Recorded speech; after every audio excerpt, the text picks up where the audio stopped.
দুবাইয়ে জামিনে মুক্ত সাবেক আইজিপি বেনজিরের আমিরাত ত্যাগে নিষেধাজ্ঞা, জামিন বাতিলে ল ফার্ম নিয়োগ জানালেন স্বরাষ্ট্রমন্ত্রী।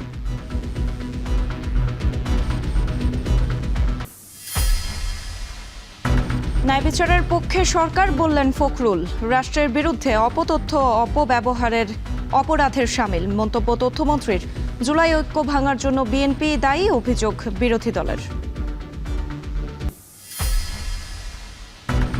মোবাইল ইন্টারনেটের স্পিড এখনও অনেক পিছিয়ে দেশ। প্রান্তিকে অবকাঠামো, নগরে অব্যবস্থাপনাকে দুষছে অপারেটররা। ক্যাশলেস সোসাইটি করতে গুরুত্ব দেওয়ার তাগিদ। কাটেনি গ্যাস সংকট, আয়ে টান রাইড শেয়ারিং চালকদের। এখনই টেকসই সমাধানের পথ দেখছে না বিশেষজ্ঞরা। 70 টাকা বাড়ল 12 কেজি এলপিজি সিলিন্ডারের দাম।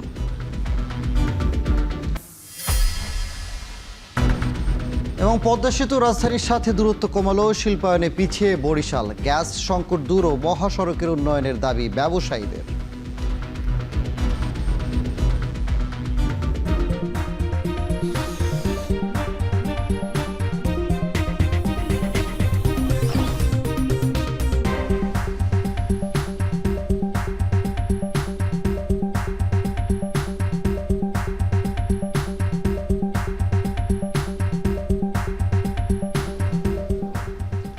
স্বাগত। এখন সকালে পুরো আয়োজন জুড়ে আপনাদের সঙ্গে আছে আমরা দুজন, আমি সানিম রিধা এবং আমি সুমাইয়া রাত্রি।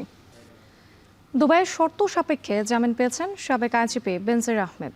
যদিও দুর্নীতি, ক্ষমতার অপব্যবহার, অর্থ পাচার ও শাপলা চত্বরে হত্যা মামলায় অভিযুক্ত এই আসামিকে দেশে ফিরিয়ে এনে বিচার সম্পূর্ণ করতে কাজ চলছে বলে জানিয়েছেন পররাষ্ট্র প্রতিমন্ত্রী। বেনজিরের বিষয়ে আমিরাত সরকারের চাওয়া নথিপত্র ইতোমধ্যে পাঠানো হয়েছে বলেও জানান তিনি। কামরুল হাসান জনির প্রতিবেদন। Never underestimate the power of the government. দুর্নীতি, ক্ষমতার অপব্যবহার ও শাপলা চত্বর হত্যাকাণ্ডে অভিযুক্ত আসামি আলোচিত আইজিপি বেনজির আহমেদ। গত 12 জুন তাকে গ্রেপ্তারের বিষয়টি বাংলাদেশকে অবহিত করে দুবাই পুলিশ। বেনজির আহমেদ জামিনে মুক্তি পেয়েছেন। গণমাধ্যমের এমন খবর পররাষ্ট্র প্রতিমন্ত্রীর নজরে আনা হলে তিনি বলেন, আমিরাতের আইন অনুযায়ী বেনজির আহমেদের বিচার কাজ চলমান। অভিযুক্ত আসামি সেখানকার আইন অনুযায়ী সেখানে জামিন পেয়ে থাকতে পারে বলে মন্তব্য করেন পররাষ্ট্র প্রতিমন্ত্রী। আরব আমিরাতের আইন অনুযায়ী তাদের কোর্ট সেইভাবে তাদের লিগ্যাল প্রসেসে কাজ চলছে, সেখানে জামিন পেয়ে থাকতে পারেন। কিন্তু বাংলাদেশ সরকারের সাথে সংযুক্ত আরব আমিরাতের সরকারের যে যোগাযোগ চলছে এবং কাগজপত্র আদান প্রদান হয়েছে, তারা কিছু তথ্য আমাদের কাছ থেকে স্পেসিফিক জানতে চেয়েছে স্বরাষ্ট্র মন্ত্রণালয় এবং পররাষ্ট্র মন্ত্রণালয়ের কাছ থেকে, সেটা আমরা তাদেরকে সরবরাহ করেছি। গণমাধ্যমের খবর বলছে, বেনজিরকে ফেরত পাঠাতে বাংলাদেশ সরকারের পক্ষ থেকে পাঠানো প্রত্যর্পণ সংক্রান্ত নথিপত্র ও আইনি প্রক্রিয়া নিয়ে দুবাইয়ের আদালতে শুনানি হয়। পরে বেনজিরকে আরব আমিরাতের বাইরে না যাওয়ার শর্তে জামিন দেওয়া হয়। তবে পররাষ্ট্র প্রতিমন্ত্রী জানান, বেনজিরের বিষয়ে আমিরাতের সাথে নথিপত্র লেনদেন হয়েছে। আমিরাতের সরকার তার বিষয়ে বাংলাদেশ সরকারের কাছে আরও তথ্য জানতে চেয়েছে। বেনজির আহমেদকে ফিরিয়ে এনে দেশে বিচার সম্পন্ন করতে সরকার সব চেষ্টাই করছে বলে জানান তিনি। সংযুক্ত আরব আমিরাতের আইন অনুযায়ী তারা ব্যবস্থা নিচ্ছে, সেটা অবশ্যই আমাদের সরকার তাদের সাথে কথা বলবে, আমাদের হোম মিনিস্ট্রি তাদের সাথে কথা বলে পরবর্তী কি পদক্ষেপ আমরা নিতে পারি সেটা আমরা সিদ্ধান্ত নেব। এদিকে দুদক মহাপরিচালক ব্রিফিংয়ে জানান, সাবেক আইজিপির জামিন পাওয়ার বিষয়টি তারা গণমাধ্যম থেকে জেনেছে। এ নিয়ে সংশ্লিষ্ট মন্ত্রণালয় যথাযথ ব্যবস্থা নেবে। আপনারা যেমন মিডিয়াতে, পত্রপত্রিকায় জানছেন, আমরাও জানছি। এইটার আইনি যে পদক্ষেপগুলি নেওয়া দরকার সংশ্লিষ্ট বিভাগ নিশ্চয়ই নেবে। আমাদের যে কিছু আইনি পদক্ষেপ যখন ক্রস বর্ডার ইনকোয়ারি হয়, আমাদের এখানে সেন্ট্রাল অথরিটি হলো আপনার হোম মিনিস্ট্রি। আমরা হোমে পাঠাই, হোম থেকে সেটা আপনার ফরেন মিনিস্ট্রি হয়ে সেটা সংশ্লিষ্ট দেশে যায়। তো এখন আইনগত যে বিষয়গুলি আছে নিশ্চয়ই সবাই মিলে আমরা খতিয়ে দেখব। মানে আমাদের এখান থেকে যা যা পাঠানোর, যা যা করার আমরা সবই করেছি। গত ২৭ জুলাই সংযুক্ত আরব আমিরাতের একটি আদালত বেনজিরের জামিন আবেদন মঞ্জুর করেছে বলে রোববার খবর প্রকাশ করে দেশের একটি গণমাধ্যম। আইনি প্রক্রিয়া শেষে ৩০ জুলাই বেনজির কারামুক্ত হন বলে উল্লেখ করা হয় প্রতিবেদনে। কামরুল হাসান জনি, এখন, ঢাকা। এদিকে রাজশাহীতে এক অনুষ্ঠানে স্বরাষ্ট্রমন্ত্রী সালাউদ্দিন আহমদ জানান, দুবাইয়ের সাবেক আইজিপি বেনজিরের জামিন আদেশ বাতিলের জন্য ল ফার্ম নিয়োগ দিয়েছে সরকার। এর আগে সারদা পুলিশের প্রশিক্ষণ সমাপনী কুচকাওয়াজ শেষে তিনি বলেন, আগস্ট মাস আসলে নিষিদ্ধ আবহাওয়া লীগের তৎপরতা বাড়ে, এজন্য পুলিশকে সতর্ক করা হয়েছে। মারুফ হাসানের প্রতিবেদনে থাকছে বিস্তারিত। দীর্ঘ অপেক্ষার অবসানের পর রাজশাহী সারদা পুলিশ একাডেমিতে অনুষ্ঠিত হল ২৭তম বিসিএস পুলিশ ব্যাচের প্রথম পর্যায়ের সমাপনী কুচকাওয়াজ। রোববার সকালে অনুষ্ঠানে প্রধান অতিথি হিসেবে কুচকাওয়াজের অভিবাদন গ্রহণ ও প্যারেড পরিদর্শন করেন স্বরাষ্ট্রমন্ত্রী সালাউদ্দিন আহমদ। স্বরাষ্ট্রমন্ত্রী বলেন, সরকার দুর্নীতির বিরুদ্ধে জিরো টলারেন্স ঘোষণা করেছে। দুর্নীতি থেকে দূরে থাকতে পুলিশ বাহিনীকে আহ্বান জানান তিনি। পুলিশ বাহিনীকে দলীয় প্রভাবমুক্ত করে একটি আধুনিক, সেবাধর্মী ও মানবিক সংস্থায় রূপান্তর করাই আমাদের মূল লক্ষ্য। বর্তমান সরকার দুর্নীতির বিরুদ্ধে জিরো টলারেন্স ঘোষণা করেছে। দুর্নীতির করাল গ্রাস যেন আপনাদেরকে স্পর্শ করতে না পারে, সেদিকে সদা সতর্ক থাকবেন। পরে সাংবাদিকদের সাথে মত বিনিময়কালে অন্যান্য সময়ের তুলনায় আইনশৃঙ্খলা পরিস্থিতি ভালো বলে দাবি করেন স্বরাষ্ট্রমন্ত্রী। তবে আগস্ট মাস আসলে নিষিদ্ধ আওয়ামী লীগের কার্যক্রম বৃদ্ধি পায়, এজন্য পুলিশকে সতর্ক করা হয়েছে বলে জানান তিনি। আওয়ামী ফ্যাসিবাদী গোষ্ঠী, যেটা নিষিদ্ধ ঘোষিত রাজনৈতিক গোষ্ঠী, তাদের বিভিন্ন কার্যক্রম আগস্ট মাসে পরিলক্ষিত হচ্ছে, তো সেই জন্য আমরা সবাইকে সতর্ক থাকতে বলেছি। অনুষ্ঠান শেষে প্রশিক্ষণে কৃতিত্বপূর্ণ সাফল্য অর্জনকারী কর্মকর্তাদের মধ্যে পুরস্কার বিতরণ করা হয়। ২৭তম বিসিএস পুলিশ ব্যাচের ৫৩ জন পুরুষ, ৪ জন নারী ও ২৮তম বিসিএসের ১ জন পুরুষসহ মোট ৫৮ জন শিক্ষানবিশ সহকারী পুলিশ সুপার এই কুচকাওয়াজে অংশ নেন। পরে বিকেলে রাজশাহীর রেঞ্জ ও মেট্রোপলিটন পুলিশের অফিসার ও ফোর্সের সাথে মত বিনিময় সভায় স্বরাষ্ট্রমন্ত্রী আরও বলেন, বেনজির আহমেদের জামিন আদেশ বাতিলের জন্য বাংলাদেশ সরকার দুবাইয়ে ল ফার্ম নিয়োগ করেছে। আমরা ল ফার্ম নিয়োগ করেছি, আমাদের চেষ্টা আমরা করছি, আমরা আশা করছি এগুলো আমরা বেল ক্যান্সেল করতে পারবো এবং দ্রুত সময় থাকে ফেরত দিতে পারবো। আইনি প্রক্রিয়ার মধ্য দিয়ে বেনজির আহমেদকে দ্রুত দেশে ফেরত আনা হবে বলে আশা প্রকাশ করেন মন্ত্রী। মারুফ হাসান, এখন, রাজশাহী। বিএনপির ন্যায় বিচার এবং আইনের শাসন প্রতিষ্ঠা করতে চায় বলে মন্তব্য করেছেন দলটির মহাসচিব ও স্থানীয় সরকার মন্ত্রী মির্জা ফখরুল ইসলাম আলমগীর। তথ্যমন্ত্রী আশ্বস্ত করে বলেছেন, সরকারের সমালোচনা করা অপরাধ নয়, তবে রাষ্ট্রের বিরুদ্ধে বলা অপরাধ হিসেবে গণ্য হবে। হোসেন জাহিদের প্রতিবেদন। ২৪-এর অভ্যুত্থানের ২ বছর পূর্তি উপলক্ষে বিয়াম ফাউন্ডেশনে জুলাই যোদ্ধাদের নিয়ে সম্মেলন আয়োজন করে রিভলিউশনারি অ্যালায়েন্স। সম্মেলনে অংশ নেওয়া জুলাই যোদ্ধাদের উদ্দেশ্যে প্রধানমন্ত্রীর উপদেষ্টা মাহাদি আমিন বলেন, জুলাইয়ের আবেগ ও দাবির প্রতি শ্রদ্ধাশীল সরকার। বর্তমান সরকার সনদ বাস্তবায়ন এবং জুলাইয়ের গণহত্যার বিচার নিশ্চিত করবে বলেও আশ্বাস দেন তিনি। জুলাই সনদের আকাঙ্ক্ষাকে আমরা ধারণ করি। জুলাই সনদকে ইনশাআল্লাহ আমরা সবাই মিলে যেভাবে একজোটে আমরা রাজপথে ছিলাম, যেভাবে এই বাংলাদেশকে আমরা ফ্যাসিবাদ মুক্ত করেছিলাম, সেভাবে আমরা সবাই মিলে কাঁধে কাঁধ মিলিয়ে জুলাই সনদ বাস্তবায়ন করব, ঠিক যেভাবে এদিকে রবিবার দুপুরে বিএনপি মহাসচিব ও স্থানীয় সরকার মন্ত্রী অংশ নেন ঠাকুরগাঁও জেলা আইনজীবী সমিতির সংবর্ধনায়। বলেন, বিএনপি ন্যায় বিচার, আইনের শাসন এবং সামাজিক ইনসাফ প্রতিষ্ঠা করতে চায়। আগামী দিনগুলোতে আমরা যেটাতে আমরা প্রতিশ্রুতিবদ্ধ যে আমরা ন্যায় বিচার প্রতিষ্ঠিত করতে চাই, আমরা আইনের শাসন প্রতিষ্ঠা করতে চাই এবং সমাজে ইনসাফ প্রতিষ্ঠা করতে চাই। এই বিষয়গুলো আমাদের মাথায় রাখতে হবে। ফ্যাসিস্ট একটা শাসন ব্যবস্থা থেকে বেরিয়ে আসতে সক্ষম হয়েছি, নতুন একটা সম্ভাবনা সৃষ্টি হয়েছে। সেই সম্ভাবনা হচ্ছে একটা গণতান্ত্রিক ব্যবস্থাকে সুদৃঢ় করা। এর আগে ঢাকা বিশ্ববিদ্যালয়ের গণযোগাযোগ ও সাংবাদিকতা বিভাগের প্রতিষ্ঠাবার্ষিকীতে তথ্যমন্ত্রী বলেন, সমালোচনাকারীদের স্বাগত জানায় সরকার, তবে রাষ্ট্রের বিরুদ্ধে অপতথ্য বা বিভ্রান্তিমূলক কথা বলা অপরাধ হিসেবে গণ্য হবে বলে মন্তব্য করেন তিনি। বস্তুনিষ্ঠতা দেখা যায় যে আমার লক্ষ্যের সঙ্গে সামঞ্জস্যপূর্ণ হচ্ছে না, তখন কিন্তু আমার আকাঙ্ক্ষা এবং আবিষ্কৃত সত্য, উদ্ঘাটিত সত্য মুখোমুখি দাঁড়িয়ে যাবে। এবং এখানেই কিন্তু একটা পরীক্ষার মধ্যে পড়তে হয়। এবং সে কারণে আমরা দেখেছি মহান মুক্তিযুদ্ধের সময়ও কিন্তু বিরুদ্ধেও সাংবাদিকতা ছিল, পক্ষেও কিন্তু সাংবাদিকতা ছিল। এমনকি জুলাই গণ অভ্যুত্থানের সময় কিন্তু আমরা দেখেছি সরকারকে টিকিয়ে রাখার পক্ষেও তো একটা গণমাধ্যমের তৎপরতা ছিল, এবং তাকে তো আমরা সাংবাদিক বলেই চিনি, সাংবাদিকতা হিসেবেই চিনি। গণতান্ত্রিক ব্যবস্থাকে সুদৃঢ় করতে দেশের সম্ভাবনা সৃষ্টি হয়েছে বলেও মন্তব্য করেন তথ্যমন্ত্রী। বস্তুনিষ্ঠতাকে নিশ্চিত করা, সত্যকে উদ্ঘাটন করার প্রক্রিয়াটি কি হবে? হোসেন জাহিদ, এখন, ঢাকা। দিনে দিনে বিএনপি ফ্যাসিস্ট সরকারে পরিণত হচ্ছে বলে অভিযোগ করেছেন বিরোধী দলীয় নেতা ডাক্তার শফিকুর রহমান। জাতীয় প্রেস ক্লাবে জুলাই গণ অভ্যুত্থানের বর্ষপূর্তি উপলক্ষে আয়োজিত আলোচনায় তিনি কথা বলেন। এদিকে এনসিপির আহ্বায়ক নাহিদ ইসলাম অভিযোগ করেছেন জুলাই ঐক্য ভাঙার জন্য বিএনপি দায়ী। আরও জানাচ্ছেন মেহরাব সুমন। জুলাই গণ অভ্যুত্থানের দ্বিতীয় বর্ষপূর্তিতে জাতীয় প্রেস ক্লাবে আলোচনা সভার আয়োজন করে বাংলাদেশ লেবার পার্টি। অনুষ্ঠানে যোগ দেন বিরোধী দলীয় নেতা ও জামায়াতে ইসলামের আমির ডাক্তার শফিকুর রহমান সহ বিরোধী জোটের শীর্ষ নেতারা। এরকম পুরা বাংলাদেশে শরিক দলের নেতারা অভিযোগ করেন পুরনো ফ্যাসিবাদী কাঠামোতেই থাকতে চায় সরকার।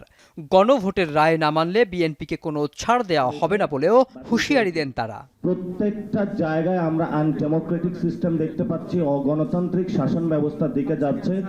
ফলত এই সরকারকে জুলাই সনদ বাস্তবায়ন করতে বাধ্য করতে হবে। 1971 সালে আমরা অস্ত্র হাতে নিয়েছিলাম, আমাদের কর্নেল অলি আহমেদরা অস্ত্র হাতে নিয়েছিল বৈষম্য মুক্ত বাংলাদেশের জন্য। কিন্তু সরকার এসেছে, সরকার গেছে, কিন্তু দেশের মানুষের বৈষম্য দূর হয় নাই। আপনি সুশাসন প্রতিষ্ঠা করতে চান, ন্যায় বিচার পাবেন না। গ্রামে গঞ্জে গিয়ে দেখেন চাঁদাবাজি, টেন্ডারবাজি এবং দখলবাজি, এমন কোনো জায়গা নাই যেখানে দলের লোককে নিয়োগ দেওয়া হচ্ছে না। অথচ হওয়া উচিত ছিল যোগ্য ব্যক্তিদের যোগ্য স্থানে নিয়োগ দেওয়া। আলোচনা সভায় বিরোধী দলীয় নেতা ডাক্তার শফিকুর রহমান বলেন, পুরনো নির্যাতনের স্মৃতি ভুলে গিয়ে অতীতের ফ্যাসিস্টের মতোই আচরণ শুরু করেছে বিএনপি। আল্লাহ তাআলা আমাদেরকে মুক্তি দিলেন একটা রক্তভেজা আন্দোলনের মাধ্যমে। তারপরে এই স্মৃতি তাড়াতাড়ি ভুলে গিয়ে যে হাসলটটা ফ্যাসিস্ট সরকারের ছিল সেটা আপনারা আবার ধারণ করতে যাচ্ছেন কেন? জামায়াত আমির অভিযোগ করেন, যোগ্যতা নয় রাজনৈতিক বিবেচনায় প্রশাসনে দলীয় লোকদের নিয়োগ দিচ্ছে সরকার, যার পরিণাম বিএনপিকে ভোগ করতে হবে বলেও সতর্ক করেন তিনি। যে স্তরে স্থানীয় সরকারের নির্বাচন হয়ে নির্বাচিত প্রতিনিধিরা মানুষের সেবা করবে, সে সব জায়গায় আপনারা দলীয় লোকদেরকে, নেতাদেরকে বসাই দিচ্ছেন। প্রশাসক বসাবেন, বসান, যদি খণ্ডকালীন বসাতে হয় সেখানে প্রশাসনের লোকদেরকে এনে বসান, দলীয় নেতাকে বসাতে হবে। এরপরে যত তাড়াতাড়ি পারেন নির্বাচনটা দিয়ে জনপ্রতিনিধিদের সুযোগ করে দেন। আপনারা সব জায়গা ব্লক করে রেখেছেন। এদিকে রোববার দুপুরে ঢাকা রিপোর্টার্স ইউনিটিতে এবি পার্টির আলোচনা সভায় দলের চেয়ারম্যান মুজিবুর রহমান মঞ্জু বলেন, জুলাই গণ অভ্যুত্থানের সবচেয়ে বড় অর্জন ফ্যাসিবাদের পতন হলেও প্রত্যাশা পূরণে সমন্বয়ের অভাব রয়েছে। রাষ্ট্র সংস্কার এবং মানুষের জীবনযাত্রায় যদি কোনো পরিবর্তন না আসে তাহলে এই দুটি সরকারকেই মানুষ ইতিহাসের কাঠগড়ায় দাঁড় করাবেন। এদিকে চট্টগ্রামে জুলাই নিয়ে এক অনুষ্ঠানে এনসিপির আহ্বায়ক নাহিদ ইসলাম অভিযোগ করেন, জুলাইতে যে ঐক্য গড়ে উঠেছিল তা ভাঙার জন্য বিএনপি দায়ী। জুলাই নির্বাচনের আগে তারা অনেক কমিটমেন্ট দিয়েছে, জুলাই সনদ সংস্কার পরিবর্তন তারা করবে, কিন্তু তারা এখন পরিবর্তন করছে না। ফলে আমরা মনে করি যে বিভাজন, সেই বিভাজনের জন্য বর্তমান সরকার এবং যারা ক্ষমতা আছে তারাই দায়ী। এছাড়া স্থানীয় সরকার নির্বাচনে 3 পার্বত্য জেলায় এনসিপির প্রার্থী থাকবে বলেও জানান তিনি। স্থানীয় সরকার নির্বাচনে আমরা সকল জায়গায় এনসিপির জনপ্রতিনিধি থাকবে। মেহরাব সুমন, এখন, ঢাকা। আপনার মুঠোফোনের ইন্টারনেটের স্পিড কেমন? বিপরীতে অভিযোগই বা কতটা? বিশ্বে যেখানে 672 এমবিপিএস দিয়ে 1 নম্বরে সংযুক্ত আরব আমিরাত, সেখানে মাত্র 37 এমবিপিএস দিয়ে বাংলাদেশের অবস্থান 88তম। প্রায় 21 বছর আগে দেশে মোবাইল ইন্টারনেট চালু হলেও এখনও এর স্পিড নিয়ে আছে বিস্তর অভিযোগ। বাকিটা জানাচ্ছেন নাজমুল সাকিব। ঢাকা বিশ্ববিদ্যালয়ের শিক্ষার্থী ওয়ারেসা মাসে 500 টাকার বেশি খরচ করেন মোবাইল ইন্টারনেটের পেছনে। মূলত বাসার বাইরে থাকলেই নেট কেনেন তিনি। তবে ধীরগতি আর কাঙ্ক্ষিত সেবা নিয়ে অভিযোগ আছে তার। যে কোনো এরিয়াতে আপনার নেট সার্ভিসের ঝামেলা হতে হয়, যেমন আমাদের ডিপার্টমেন্টেই হচ্ছে আপনার নেট সার্ভিসটা মাঝে মধ্যে ড্রপ করে, কাজ করে না। 2G'র হাত ধরে দেশে মোবাইল ইন্টারনেট চালু হয় প্রায় 21 বছর আগে। 2012-তে 3G আর 2021 সালে চালু হয় 5G সেবা। কিন্তু এত বছরও প্রায় 11.5 কোটি গ্রাহকের মুঠোফোনের ইন্টারনেট নিয়ে ভোগান্তির শেষ নেই। ইন্টারনেটের গতি পর্যবেক্ষণ করা বৈশ্বিক সংস্থা ওকলা টেস্টের হিসেবে বাংলাদেশে গত জুনে মুঠোফোনের ডাউনলোড স্পিড ছিল 37.83 আর আপলোডে 12.16 MBPS। বিশ্বের মধ্যে বাংলাদেশ মোবাইল ইন্টারনেট স্পিড র্যাঙ্কিংয়ে 88তম। অন্যদিকে 672 MBPS স্পিড দিয়ে 1 নম্বরে সংযুক্ত আরব আমিরাত আর কাতার 561 MBPS স্পিড দিয়ে দ্বিতীয়। যদিও গড় হিসেবে দেশের 4 প্রতিষ্ঠান 20 থেকে 25.5% ইন্টারনেট স্পিড দিচ্ছে। দেশের যে 4 অপারেটর মোবাইল ইন্টারনেট সেবা দেয় তাদের মধ্যে অন্যতম রবি ও বাংলালিংক। রবি 5G সেবা দেয় আর বাংলালিংক 4G। রবি বলছে ঢাকার তুলনায় তারা সেবা প্রত্যন্ত অঞ্চলে দিতে পারেন না অবকাঠামোগত সীমাবদ্ধতার কারণে। এছাড়া অনিয়ন্ত্রিত নগরায়নকেও দায়ী করেন তিনি। সমস্যা নাই আমি সেটা অবশ্যই বলবো না, সমস্যা আছে। লোকালাইজ যেসব সমস্যাগুলো আছে আমরা চেষ্টা করছি সেগুলো রিজলভ করার জন্য। আপনাকে আমি যদি বলি যে আমরা প্রতি বছর প্রায় $200 মিলিয়ন, প্রায় 2000 কোটি টাকার উপর আমরা ইনভেস্ট করছি এই network expansion, network development, capacity ইনক্রিজের জন্য। আর বাংলালিংক বলছে নেটওয়ার্ক শেয়ারিং অসুবিধা কিংবা তরঙ্গের চড়া দাম সহ নানা সমস্যা আছে। তার মাঝেও স্পিড ঠিক রাখার চেষ্টা করছে বলে জানান তিনি। আমার ইনডোর কাভারেজ বা ঘরের ভিতরে কাভারেজে একটু সমস্যা হয়, কারণ আমাদের লো ব্যান্ড স্পেকট্রামটা একটু কম তুলনামূলক অন্যদের তুলনায়। তো সেই জন্য আমরা যখন লো ব্যান্ড স্পেকট্রামটা কম থাকে তখন ইনডোর পেনিট্রেশনটা একটু কমে যায়, যেটার জন্য আমরা দেখছি যে আমাদের কমপ্লেইন মাঝে মাঝে আসে।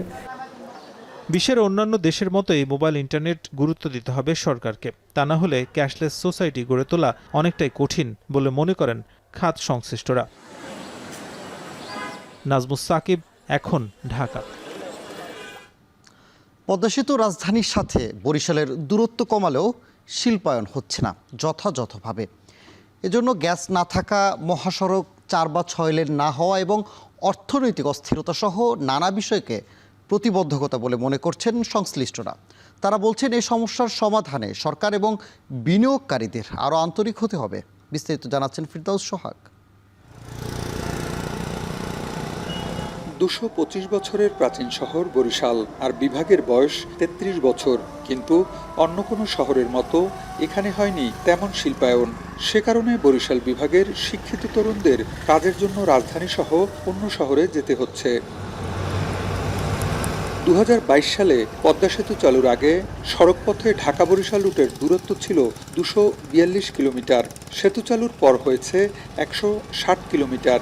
সড়ক যোগাযোগ ব্যবস্থার উন্নতির কারণে গোটা অঞ্চলে শিল্পায়ন হবে এমন ধারণা ছিল বরিশালবাসীর, কিন্তু আশানুরূপ শিল্পায়ন হয়নি বলে জানান এই ব্যবসায়ী নেতা।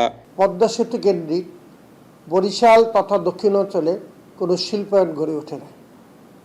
এটা দুইটা কারণ। একটি হচ্ছে 4 লেন 6 লেন না থাকা, আর গ্যাসের স্বল্পতা। এইটাই দুইটা মূল কারণ এই দক্ষিণ অঞ্চলে শিল্পায়ন না হওয়া এবং উন্নতি না হওয়া। 1960 সালে প্রায় 131 একর জমিতে প্রতিষ্ঠিত শিল্পনগরীতে প্লটের সংখ্যা 350টি। 66 বছর পর 112টি প্লট এখনও খালি পড়ে আছে। পদ্মা সেতু চালুর পর বিসিকে নতুন শিল্প প্রতিষ্ঠান চালু হয়েছে মাত্র 15টি। পদ্মা সেতু হবার পরে বরিশালের বেশ কিছু উদ্যোক্তা বরিশাল বিসিকে প্লট বরাদ্দ নিয়েছেন। তার মধ্যে গার্মেন্টস ফ্যাক্টরিও রয়েছে। তারা উৎপাদনে যাবার জন্য চেষ্টা করছেন, কিন্তু গ্যাস সংযোগ না থাকার কারণে এবং উন্নত যোগাযোগ ব্যবস্থা না হওয়ার কারণে তারা উৎপাদনে যেতে পারছেন না। শিল্পায়ন না হওয়ায় হতাশ খোদ কলকারখানা অধিদপ্তরও। অর্থনৈতিক অস্থিরতা সহ নানা বিষয়কে দায়ী করলেন এই কর্মকর্তা। বলা যেতে পারে অর্থনৈতিক অস্থিরতা, এছাড়াও উল্লেখযোগ্য হচ্ছে দক্ষ শ্রমিক ও কাঁচামালের অভাব, জলবায়ু ঝুঁকি এবং অবকাঠামোগত ঘাটতি। বরিশাল সহ বিভাগের সবগুলো জেলাতে অর্থনীতির উন্নয়নের জন্য শিল্পায়ন দরকার, আর এজন্য সরকার ও উদ্যোক্তাদের আন্তরিক হতে হবে বলে মনে করেন এই অর্থনীতির বিশ্লেষক। আমাদের দরকার সরকারের তরফ থেকে খুবই আন্তরিক একটি প্রচেষ্টা, কিছু ক্ষেত্রে ওয়ান স্টপ সার্ভিস চালু করা এবং একটি সমন্বিত উদ্যোগ, এছাড়াও ব্যক্তিগত পর্যায়ের উদ্যোক্তাদের এখানে আন্তরিকভাবে এগিয়ে আসাটা অত্যন্ত দরকারি। কলকারখানা অধিদপ্তরের তথ্য অনুসারে বরিশাল বিভাগে বর্তমানে রেজিস্ট্রিকৃত কারখানার সংখ্যা 1074টি। পদ্মা সেতু চালুর আগে এই সংখ্যাটা ছিল 824টি। সংখ্যার হিসাবে 250টি প্রতিষ্ঠান নিবন্ধিত হয়েছে। দেশে নৌপথে পরিবহন ব্যয় সবচেয়ে কম। বরিশাল বিভাগের শিল্পায়নের ক্ষেত্রে এই কাঙ্ক্ষিত সুবিধাটি স্বাধীনতার 55 বছরেও কাজে লাগানো যায়নি। অন্যদিকে পদ্মা সেতু চালু হওয়ার 4 বছর পার হলেও হয়নি কাঙ্ক্ষিত শিল্পায়ন। এ অবস্থায় সমস্যাগুলো চিহ্নিত করে দ্রুত পদক্ষেপ নেওয়া উচিত বলে মনে করছেন সংশ্লিষ্টরা। ফিরদাউস সোহাগ, এখন বরিশাল। গ্যাস সংকটে রাজধানী জুড়ে ফিলিং স্টেশনগুলোতে স্থবির গণপরিবহন ও ব্যক্তিগত যানবাহনের চাকা। আয় কমায় ক্ষতির মুখে পড়ছেন উবার ও পাঠাওয়ের মতো রাইড শেয়ারিং অ্যাপের সিএনজি চালিত গাড়ির চালকরা। এছাড়া গ্যাস না থাকায় অনেক এলাকায় চুলাগুলোতেও আগুন জ্বলছে না। ইমদাদুল আজাদ জানাচ্ছেন বাকিটা। প্রায় 2 সপ্তাহেও সংকট কাটেনি দেশের জ্বালানি খাতের। উবার কিংবা পাঠাও পাম্পের দীর্ঘ লাইনে আটকা পড়ে এখন চরম সংকটে রাইড শেয়ারিং চালকদের জীবন জীবিকা। সিএনজি চালিত যেসব প্রাইভেট কার অ্যাপের উপর ভরসা করে পরিবার চালায়, দিনের বড় একটি সময় তাদের পার হচ্ছে পাম্পের লাইনে। পিক আওয়ারে যেখানে যাত্রী নিয়ে রাস্তায় থাকার কথা, সেখানে ঘন্টার পর ঘন্টা জ্বালানির অপেক্ষায় বসে থাকায় ধস নেমেছে তাদের প্রতিদিনের আয় রোজগারে। 8টা বাজে গাড়ি লাগাই, এই যেমন বাজে হইলো 11:30, অন্য গ্যাস লইতে পারিনি, অনেক ভোগান্তি আমাদের। ওভার চালাইলে আমার 4টা টিপ মারলে কিন্তু আমার গ্যাস শেষ হয়ে যাবে। গ্যাস পাম্পের প্রেশার নাই কেন, কি সমস্যা, মানে সবাই আতঙ্কের ভিতরে আছে। একই চিত্র সিএনজি চালিত অটোরিকশাগুলোতেও। সকালে বের হয়ে কাঙ্ক্ষিত গ্যাস না পেয়ে এক পাম্প থেকে অন্য পাম্পে ছুটতে হচ্ছে চালকদের। পাম্পে পাম্পে ঘুরে সময় নষ্ট হওয়ায় দিন শেষে মহাজনের জমার টাকা আর পরিবারের খরচ তোলা দুঃসাধ্য হয়ে দাঁড়িয়েছে তাদের জন্য। গাড়ির জমা আছে 1200 টাকা, গ্যাস নেবো নাকি আপনার গাড়ি চালাবো, মালিকরে দেবো না নিজেরা খাবো।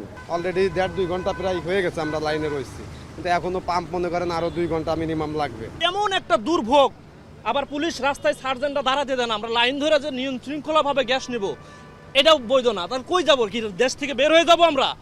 পাম্প কর্তৃপক্ষ বলছে, লাইন থেকে পর্যাপ্ত গ্যাসের প্রেসার বা চাপ না পাওয়ায় অধিকাংশ সময় মেশিন বন্ধ রাখতে হচ্ছে। ফলে যে পাম্পগুলোতে সবসময় ব্যস্ততা লেগে থাকতো, সেখানে এখন অলস সময় পার করছেন পাম্পগুলোর কর্মচারীরা।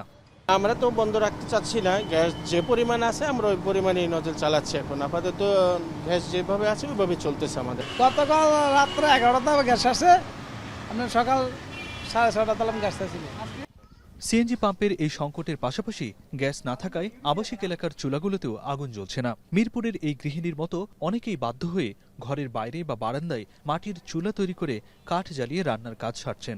দীর্ঘদিন ধরে গ্যাস না থাকায় ঠিকমতো দৈনন্দিন রান্নাবান্না করতে না পেরে চরম ভোগান্তির শিকার হচ্ছেন গৃহিণীরা।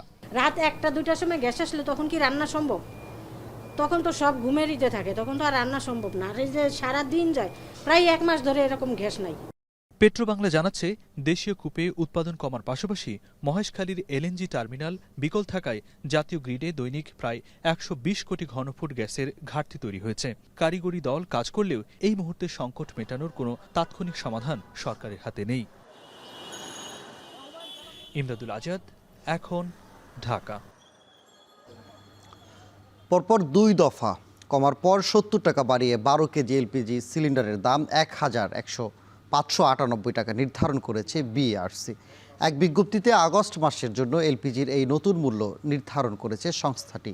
গাড়ির অটোগ্যাসের দাম 3 টাকা বেড়ে 27 পয়সা বেড়ে 73 টাকা 67 পয়সা নির্ধারণ করা হয়েছে। এর আগে জুন ও জুলাই মাসের দাম কমানো হয়েছিল। সৌদি সিপিকে ভিত্তিমূল্য ধরে প্রতি মাসে শুরুতে বিআরসি এই দাম নির্ধারণ করে। 2021 সালের এপ্রিল থেকে প্রতি মাসেই দাম নির্ধারণ করা হয় এলপি গ্যাসের।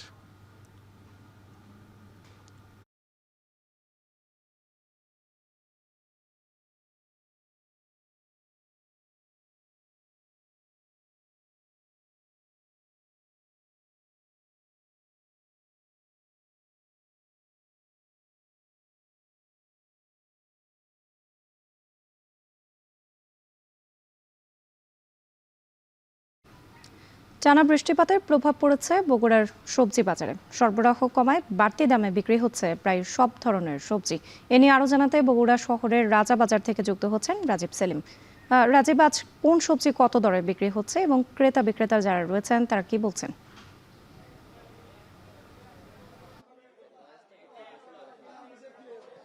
রাত্রি বর্ষা মৌসুম চলছে। এই মৌসুমে যে গ্রীষ্মকালীন সবজির আবাদ থাকে ফসলি মাঠে, সেই আবাদ খানিকটা নষ্ট হয়েছে এবছরের তীব্র বৃষ্টিপাতের কারণে।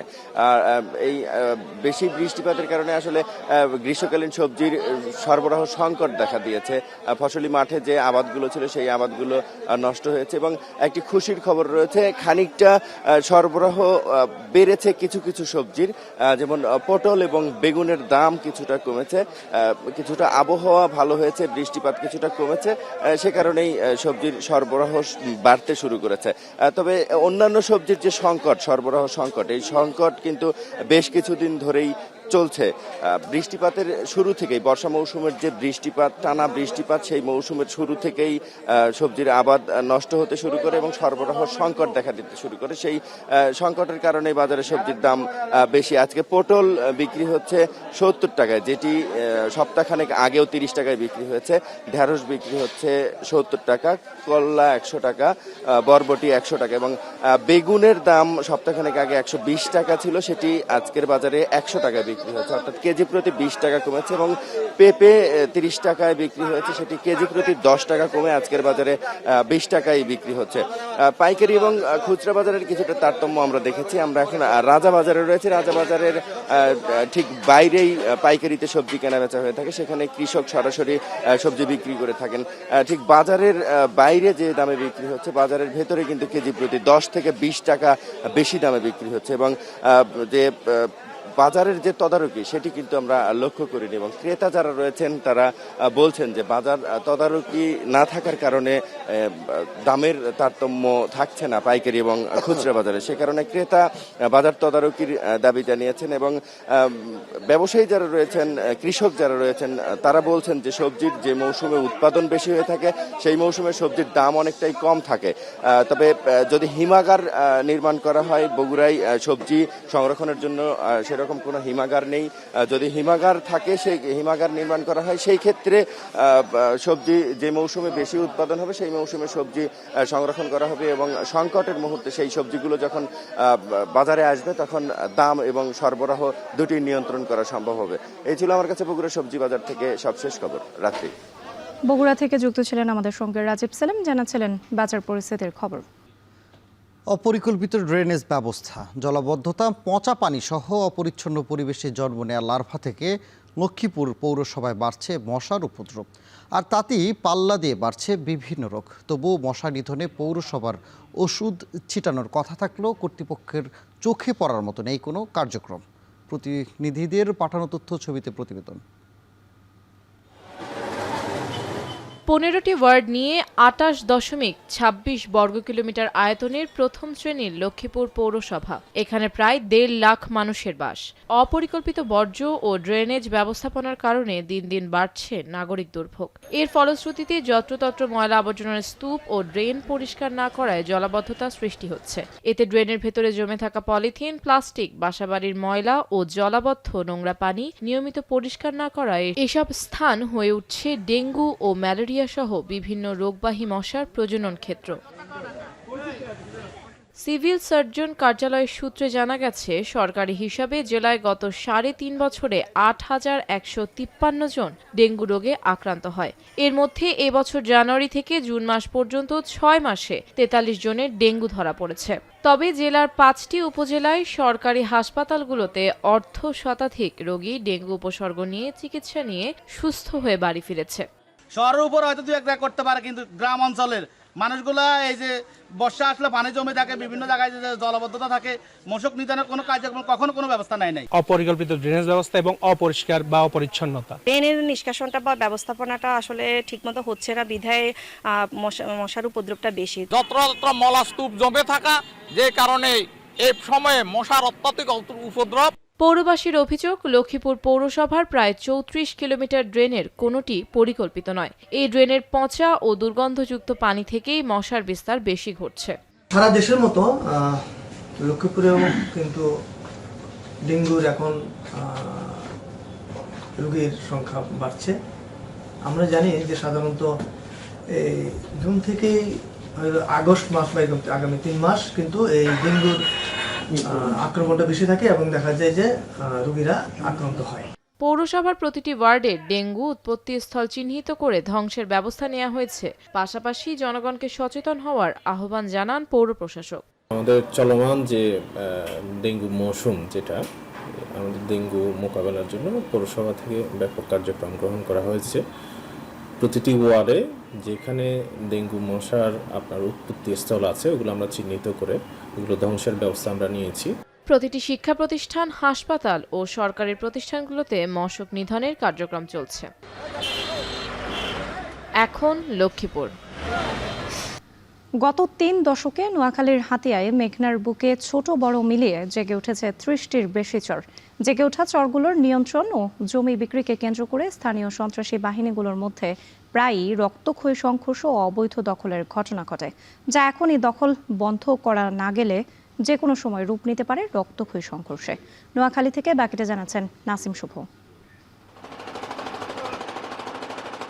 2025 সালের ডিসেম্বরে নোয়াখালীর হাতিয়ার মেঘনায় জেগে ওঠা জাগলার চরের দখলকে কেন্দ্র করে দুই পক্ষের সংঘর্ষে প্রাণ হারিয়েছে 6 জন। এরপর থেকে চরগুলো ঘিরে তৈরি হয়েছে বাড়তি উৎকণ্ঠা। গত 1 মাস ধরে নতুন জেগে ওঠা চর আতাউরে চলছে অবৈধ দখলের চেষ্টা। স্থানীয়দের দাবি, হাতিয়া উপজেলার খোকন, হানিফ ও ভুট্টো নামের 3 জনের সমঝোতায় চলছে এই দখল। তারা ধান চাষের যখন সময় হয়, আসলে ধান চাষ তো হয় না, ধান চাষের নামকরণ করি তারা কিছু ধান ছিটি দিয়া বাতান্যা করতেন আমরা ভোজ বান্ধি সাদা আদায় করে। এরা হিয়াগো হামলা করে, অত্যাচার করে। যে আমরা ভোজ গরুর যে পরিস্থিতি দেখা গেছে, সামনের দিকে আমরা ভোজ গরু রাখতেও হাঁটতাম না, ফাইলতেও হাঁটতাম না। আমাদের মহিষ গরু নিয়ে বেঁধে রাখে, ওরা জরিফানা করে, কারণ আমরা বৈষ্ঠ রাখতে আমাদের খুব অসুবিধা হইতেছে। স্থানীয়রা বলছেন, চর দখলের প্রথম ধাপে ধান চাষের নামে ট্রাক্টর দিয়ে জমি চাষ করে তা বিক্রি হচ্ছে চড়া দামে। এরপরই তা স্থায়ীভাবে দখল করা হয়। সন্ত্রাসী বাহিনী ধান চাষ নামক এরা গরু ছাগল মহিষ বান্ধি বান্ধি টাকা আদায় করার জন্য একটা পাইতারা করতেছে। কবে কখন কোন সময় এরা দুর্ঘটনা ঘটা বলা যায় না। আমাদেরকে এখন হুমকি দুমকি দিতেছে। গরু প্রতি 500-1000 টাকা না দিলে 2-4-5 দিন বান্ধি রাখে। এমনকি অনেক মোষ এই খড়ে মারা পর্যন্ত গেছে।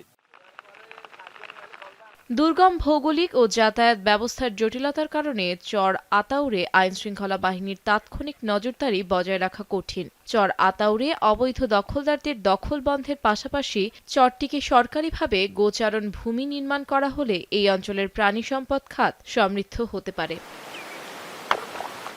চর সরকারি খাস জমি হলেও আইন অমান্য করে যেভাবে পারছে দখলের চেষ্টা করছে। তবে অবৈধ দখলদারদের উচ্ছেদে প্রয়োজনীয় ব্যবস্থা নেওয়ার আশ্বাস স্থানীয় প্রশাসনের। নতুন জেগে ওঠা চরগুলো সরকারের নিয়ম অনুযায়ী ভূমিহীন পরিবারের মাঝে বন্দোবস্ত দেওয়ার যে বিধান রয়েছে, সেটি যাতে বাস্তবায়ন করা হয় সেই লক্ষ্যে আমরা কার্যক্রম গ্রহণ করবো এবং উপজেলা প্রশাসনকে এই বিষয়ে প্রয়োজন দিচ্ছেন। নতুন করে জেগে ওঠা চরগুলোকে গোচারণ ভূমিতে রূপান্তর কিংবা স্থানীয় ভূমিহীনদের মাঝে বরাদ্দের ব্যবস্থা করা হলে বন্ধ হতে পারে অবৈধ দখলদারদের দৌরাত্ম্য, এমনটাই মনে করছেন স্থানীয়রা। এখন নোয়াখালী। পঞ্চগড়ের অজপাড়া গায়ে হঠাৎ দেখা মিলল নেদারল্যান্ডের একদল তরুণের। শ্রমিকের মতো কাজ করছেন তারা, তবে কোনো মজুরির আশায় নয়। তারা সহযোগিতার হাত বাড়িয়েছেন কুষ্ঠ প্রতিবন্ধীদের জন্য ভবন নির্মাণে। এই কাজে অংশ নিতে উচ্ছ্বসিত এসব তরুণরা। লুৎফুর রহমানের প্রতিবেদন বিস্তারিত। কেউ বালুতে সিমেন্ট মেশাচ্ছেন, আবার কেউ বহন করছেন ইট, কেউ আবার নিখুঁতভাবে গাচ্ছেন দেয়াল। পঞ্চগড়ের প্রত্যন্ত গ্রামে শ্রমিকের এই কাজগুলো যারা করছেন তারা কেউ শ্রমিক নন, সবাই নেদারল্যান্ডসের বাসিন্দা। এদের কেউ স্কুল শিক্ষক, কেউ ব্যাংকার, আবার কেউ শিক্ষার্থী। কিন্তু কারো কাজে দক্ষতার কমতি নেই। শীতপ্রধান দেশের এই স্বেচ্ছাসেবীরা কড়া রোদের মধ্যেই করে যাচ্ছেন কাজ। কুষ্ঠ ও প্রতিবন্ধীদের ঘর নির্মাণে উৎসাহ যোগাতেই কাজে নেমে পড়েছেন তারা। With everything you do, you sweat a lot. but it's really nice to be here and work together with the locals. In the end, it's really great to be here and to help the people here. So it's really interesting to work on the building site for me as well, to see how it's going. We are a happy group and have fun with each other. It's hard work, but we like it. Trying to, create a better life for people with leprosy. পঞ্চগড়ে আটোয়ারী উপজেলার ধাইধাইপাড়া এলাকায় জমি কেনেন আগমনী কুষ্ঠ ও প্রতিবন্ধী সমাজ কল্যাণ সংস্থা। ওই জমিতে তাদের অফিস নির্মাণে দেশের একটি বেসরকারি প্রতিষ্ঠানের মাধ্যমে সহযোগিতার হাত বাড়িয়ে দিয়েছে নেদারল্যান্ডসের ওয়ালসার্ভেন নামের একটি প্রতিষ্ঠান। আর ঘর নির্মাণের ইতিহাস হতে এসেছেন 29 সদস্যের একটি স্বেচ্ছাসেবী দল। তারা কয়েকদিন বাংলাদেশে অবস্থান করে আবারও ফিরে যাবেন। তাদের কাজে খুশি কুষ্ঠ ও প্রতিবন্ধীরাও। আমাদের কাছে খুব ভালো লাগলো, আমরা প্রতিবন্ধী মানুষরা খুব খুশি ওদের কাজ দেখে। ওদের হিংসা নেই, আমাদের সাথে একসাথে সুন্দরভাবে কাজ করতেছে। প্রতিবন্ধীদের সাথে কাঁধে কাঁধ মিলিয়ে কাজ করছেন বিদেশি এই তরুণরা। অজপাড়া গায়ে বিদেশিদের কাজ করার দৃশ্য দেখতে ভিড় করছেন স্থানীয়রা। নেদারল্যান্ডসের তরুণদের কাজে খুব খুশি স্থানীয়রা। দেখছেন না, মশলার সামনেতে ইটাও ভাজে, আমার সঙ্গে কাজও করছে, এক মহিলারাও করছে, একটা পুরুষ এমন ইট লেছে 11 খান পর্যন্ত ইট লেগেছে। আমরা কিন্তু এই রোদের মধ্যে 10 মিনিট কাজ করলে আমরা ক্লান্ত হয়ে যাই, কিন্তু ওদের কাজ কর্ম দেখে আমরা কিন্তু অবাক হয়ে গেছি। তারা শীতপ্রবণ এলাকা হওয়া সত্ত্বেও এই প্রচন্ড গরমের মধ্যে আসে এই আটোয়ারিতে তারা যে কাজ করছে, এতে আমরা লেপ্রোসি মিশন এবং আগমনী কুষ্ঠ প্রতিবন্ধী সংস্থা অত্যন্ত আনন্দিত। নেদারল্যান্ডসের পাশাপাশি প্রতিবন্ধীদের সমাজের মূল স্রোতধারায় সম্পৃক্ত করতে সবাইকে এগিয়ে আসার আহ্বান উপজেলা প্রশাসনের। আমরা প্রতিবন্ধীদেরকে মনে করি যে বোঝা, ওনারা কিন্তু বাইরের দেশগুলো সেটাকে সম্পদ এবং ওনাদের এই মন মানসিকতা আমাদের মধ্যে এখন সম্প্রসারণ হচ্ছে। আমরাও কিন্তু প্রতিবন্ধী যারা আছে তাদেরকে এখন প্রতিবন্ধী না বলে আমরা বলি যে বিশেষ ক্ষমতা সম্পন্ন বা গুণ সম্পন্ন মানুষ, এরকমই আমরা আখ্যায়িত করার চেষ্টা করছি। যে আমাদের তো শুধু একটা সংস্থা না, আরও সংস্থা রয়েছে কতগুলো, সেই সংস্থাগুলোতেও যদি আমরা এইরকম করে মনে করেন, আমার সবসময় বিদেশি ফান্ড লাগবে তা তো না বিষয়টা, আমরা লোকাল থেকেও যদি সুযোগ থাকে আমরা চেষ্টা করব তাদেরকে অনুপ্রেরণা দিয়ে। কুষ্ঠ ও প্রতিবন্ধীরা সমাজের বোঝা নয়, তারাও সমাজের সম্পদ, এই বার্তায় পৌঁছে দিতে চান নেদারল্যান্ডসের এই তরুণ স্বেচ্ছাসেবীরা। লুৎফর রহমান, এখন পঞ্চগড়। এবারে দেশের বাইরের প্রসঙ্গ। পাকিস্তানের থানায় আত্মঘাতী বোমা হামলায় প্রাণ গেছে 6 পুলিশ সদস্য সহ কমপক্ষে 15 জনের। ঘটনাস্থল থেকে খণ্ডিত মাথা উদ্ধার করেছে পুলিশ, যা সন্দেহভাজন হামলাকারীর বলে ধারণা করা হচ্ছে। হামলায় দায় স্বীকার করেনি কোনো গোষ্ঠী। রোববার খাইবার পাখতুনখোয়া প্রদেশের সোয়াতে কাবাল চক এলাকার কাছে এই হামলার ঘটনা ঘটে এবং আহত হয় প্রায় 20 জন। স্থানীয় সংবাদ মাধ্যম ডন ও জিও নিউজের প্রতিবেদনে বলা হয়, কাবাল থানায় ঢোকার চেষ্টা করেছিল আত্মঘাতী হামলাকারী, কিন্তু প্রবেশ পথে দায়িত্বরত পুলিশ কর্মকর্তা তাকে থামান। তখন থানার প্রবেশ পথেই বিস্ফোরণ ঘটায় হামলাকারী। ঘটনার সময় এলাকাটিতে একটি শান্তিপূর্ণ বিক্ষোভ করছিল স্থানীয় যুবকরা। বিক্ষোভে অংশ নিয়েছিল কয়েকশো মানুষ। সোয়াত উপত্যকায় সম্প্রতি সন্ত্রাসী কার্যক্রম বেড়ে চলার প্রতিবাদেই চলছিল বিক্ষোভ। এই ঘটনায় তদন্ত চলছে, উচ্চ সতর্ক অবস্থানে রয়েছে প্রশাসন। শোক জানিয়েছেন পাকিস্তানের প্রেসিডেন্ট আসিফ আলী জারদারি ও প্রধানমন্ত্রী শেহবাজ শরীফ। চলতি মাসেই খাইবার পাখতুনখোয়ায় সন্ত্রাসী হামলায় প্রাণহানি 150-র বেশি।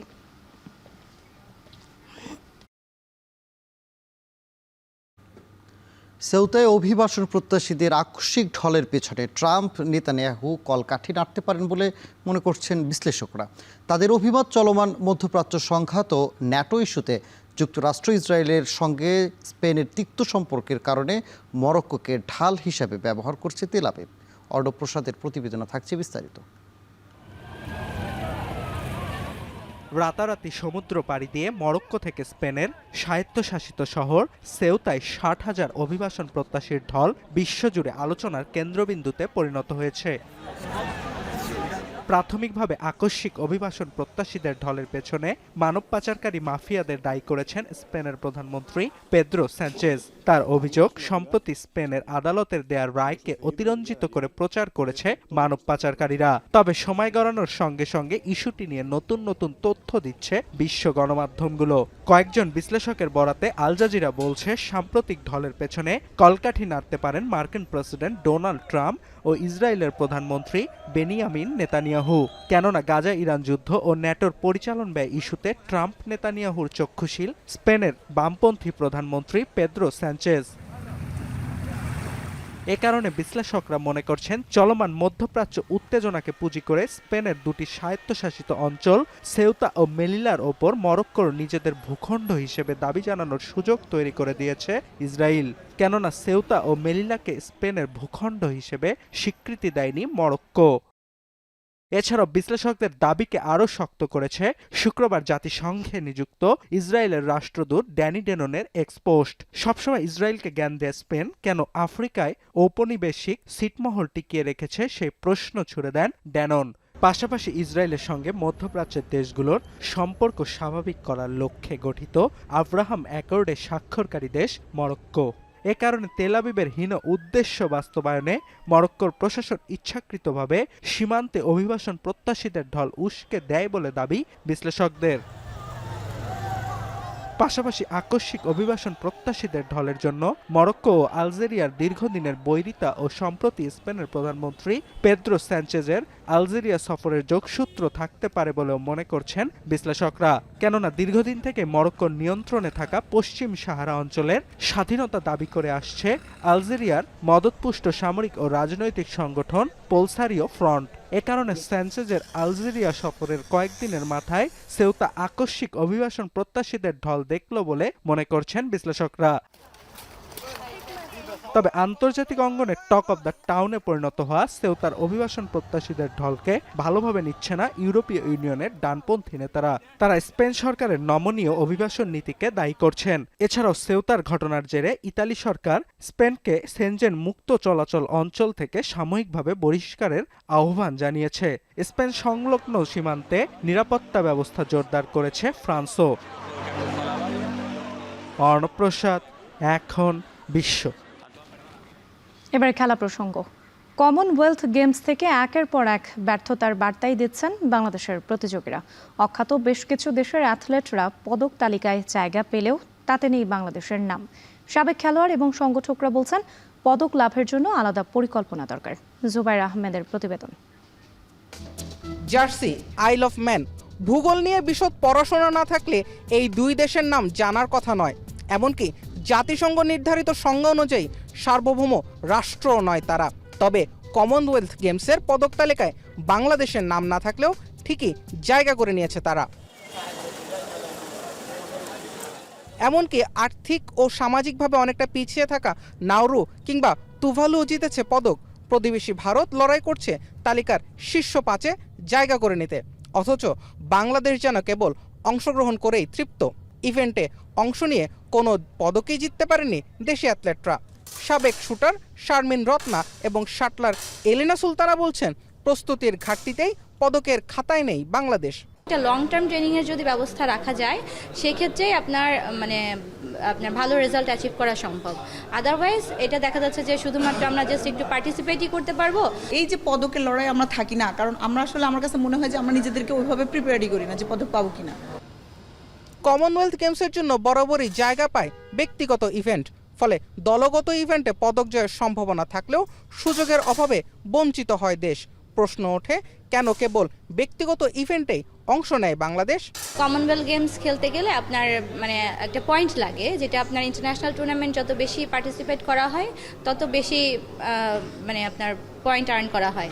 তো যখন তাদের র্যাঙ্কিংটা এগিয়ে আসবে তখনই শুধুমাত্র তারা পার্টিসিপেট করতে পারবে। বিভিন্ন ইভেন্টে আমরা ওইভাবে নজর দিইনি, যার জন্য আমাদের ওই দলগত ইভেন্টগুলোতে আমাদের প্লেয়ার ক্রাইসিস হয়ে যায়। সেই জন্য আমরা হয়তো বা ওই সব জায়গায় যে একটা স্কোর লাগে, একটা টাইমিং লাগে, সেটা আমরা যখন আমরা বাছাই করতে যাই ওই টাইমিংটা যদি না হয় তাহলে তো দলগতভাবে আসলে পাঠানো যায় না।